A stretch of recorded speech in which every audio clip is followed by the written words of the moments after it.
Hey guys, welcome back to the bonus segment of the Tales of the Trade podcast from Amaya FM.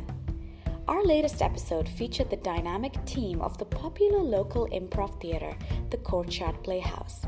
Needless to say, when you're around theatre folks, things get a bit animated, especially when they narrated tales about reactions of eventual patrons when they first learned the prices of the brilliant workshops the Playhouse offers. Why is it so expensive?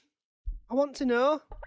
Because the kids are being trained in a theatre by a professional. Kids are being trained in a what? In a theatre. In a theatre? Yes. Why does that cost more money? Because it's not a classroom, it's a theatre. Oh, that's ridiculous. I'm not paying that. That's ridiculous. I could take him to Dubai Zoo for 11 dirhams. Those are the exact conversations that we have. Yep, this bonus segment is going to be chock full of hilarious stories, but it'll also touch upon some of the valuable lessons learned along the way that can serve as inspiration for anyone starting their own entrepreneurial journey. I'm Gaya, producer of Tales of the Trade, and I'll be your host for this segment. How did the team handle the rather uncomfortable subject of value for money? But if you were to do an improv workshop somewhere else, it'd be cheaper than here, than most places. Maybe not Singapore. Because the real estate prices here and the cost of employers, and you have to first of all work out what your bottom line is and then how much you need to make. And the truth is, we do it the way that any other business would. What do we put in and what do we need to make to keep going? We're never greedy. We always try and be benevolent, just like we are on stage with in terms of pricing. But we are premium, though. If you go to a workshop, because I've taken lots around the world, you'll normally be in a church hall, not sure about the instructors, the classes, whoever turns up. You come to you're going to be training in a theatre with lights that are going to be used, with set props. You're going to be with someone who knows their onions, who does the work on stage 4 times a week here, who practices what they preach. You're going to be in small class sizes. The second you walk in, you get a 30-page improvisation colour brochure. It's a premium product that we're applying out, so we price ourselves premium as well. And all I can say is, it's Dubai, all our workshops are full, and we have lots of them. So it's something that people do value here because it's in such short supply. The minute that people do walk in and they see the venue and they get to experience the classes or get the feedback that we get from the people who have taken our classes or brought their kids here, it's an immediate, they understand it immediately. The work experience program that we have, it's a volunteer program while also offering work experience.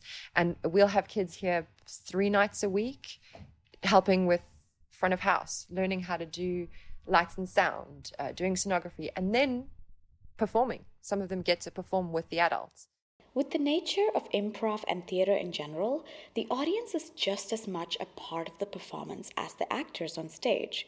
Kemsley shared some beautiful instances of how the magic of theatre lies in the immediacy of the connection between the performers and the audience. We do a Valentine's show every year, and people remember it years later. We ask any members of the audience to come down and they'll tell us how they met, and then we'll have our actors play it out. And, sometimes it gets really quite emotional. And, we've had instances where people have spoken about, death of family members. And, our actors have sensitively, played scenes where their father is trying to get into the gates of heaven and has to answer several questions and stuff. And some really, it's exciting to come to theatre where you don't know what's going to happen that night. Yeah, and sometimes you come and it's a duff night. And that's the nature of improvisation. And sometimes it might not be great. I would hope it's always quite entertaining and fun. But once in a while, you have a magic show here. Not literally magic, but a show that feels magic. And that's what needs to be nurtured here, just to keep that, make sure that artistically we're on our toes. The culture of critiquing is essential to the growth of any performance arts or art scene in a region. We discuss why this isn't the case in our region and how it affects the scene. There's virtually no critique in Dubai for any sort of grassroots art scene. Because it's not big enough. You're going to be critiquing two theatres, you know? And so it really, a couple of people have tried it, but it really just fizzled out. The people who enjoy coming to this theatre are the people who, I don't know, there's a sense of family about this particular theatre, the way it's kitted out, and hopefully the experience when you walk in right to when you leave. And I think that's actually what gets them. And then the people who take the workshops, they're the ones who start critiquing the shows that we do. So people who are actively involved, being on stage or doing the scenography for us or the lighting, they start to develop a relationship with the art and then start critiquing it. Hey, that was a good show tonight, right? Well, why was that a good show? Oh, that show didn't work tonight. That's why.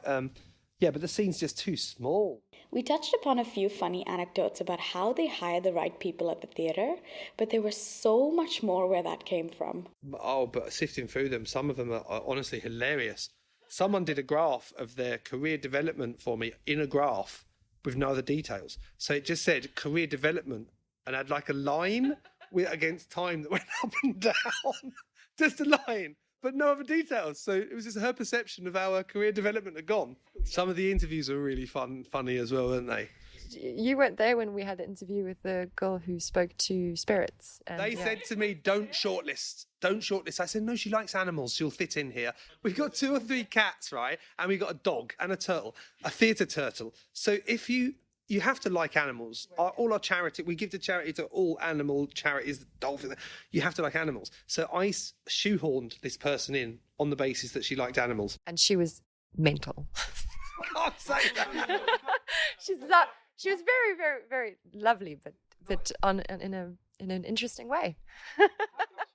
The funny thing was that I think we spoke about the job for maybe 5 minutes, and then I spoke to her for an hour, and it was all about her cats and her dogs and her spirits that she speaks to. It was so interesting. It was phenomenal. I didn't want to stop speaking to her because it was just so interesting. But I wanted to call everyone else in. I was like, come, join.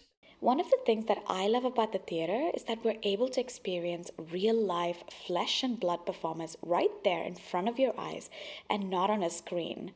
And to enjoy a performance and respect the sanctity of the theatre, there's this unspoken and completely rational etiquette to be followed. But it's not always easy to get everyone to abide by the rules. We ban all the electronics like that banned really from the auditorium, although some people don't like it when you tell them off. Yeah. Once we had the ministry in, and Kylie went and hit one of them on the shoulder when he had his phone out, and he fined us. Nice one. Yeah, that happened. I just pushed his phone down, and I said, you imagine? Please, can you put your phone away? A ministry official. He was filming, so... You're not allowed to film the shows, yeah. So I just kindly asked him to put it away. He didn't, so I pushed it down. And then we got a fine. Our 5th fine. This is a totally different context of the conversation about you guys getting fined. Now there's culpability involved. Although these challenges can be fertile ground for comedy, the way the Courtyard Playhouse has carved its niche is no joke.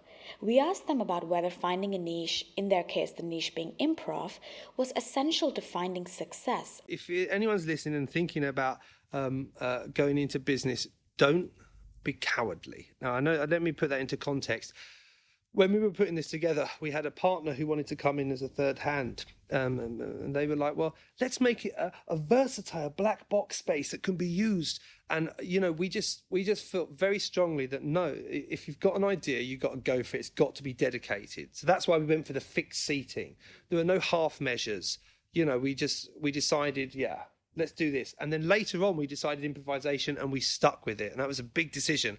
You're a theatre, but you don't do drama. No improvisation. So I'd agree absolutely with what you said. Choose a niche area, stick to it. No half measures. It's kind of cowardly, isn't it? It's hedging your bets a bit. Let's make it versatile, just in case the first business doesn't work. Maybe the second one might. Yeah. I think know what you are, know what your identity is. That's it. Be that. Be what you are. Nothing sums the Courtyard Playhouse better than that sentence. Their authenticity and clarity of mission lies at the very core of their success and why they have firmly planted themselves in the community. We hope that the tale of this beloved theatre not only brought you some laughs, but shed light on how pivotal it is to streamline your focus. Do one thing brilliantly rather than stretching yourself too thin trying too many things, and how to find your niche and then dominate it.